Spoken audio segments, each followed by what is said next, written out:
Possible? ഇയാളെ പോലൊരു സാധാരണക്കാരന് ഇതെങ്ങനെ ചെയ്യാൻ സാധിക്കുന്നു? സാധിക്കും sir. Let me tell you something friend to friend. 2 വർഷമായിട്ടാണ് പോലീസിന്റെ പുറകിലുള്ളത്. And mind you, this is not an investigation but a reinvestigation. യാതൊരു തരത്തിലുള്ള സിസ്റ്റമിക് സപ്പോർട്ടും ഈ കേസിൽ ഞങ്ങൾക്ക് കിട്ടിയിട്ടില്ല.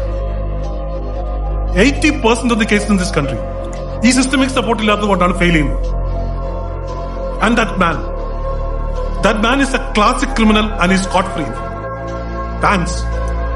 സത്യത്തിൽ നമ്മൾ അയാളെ അല്ല നിരീക്ഷിച്ചുകൊണ്ടിരിക്കുന്നത്, അയാൾ നമ്മളെ.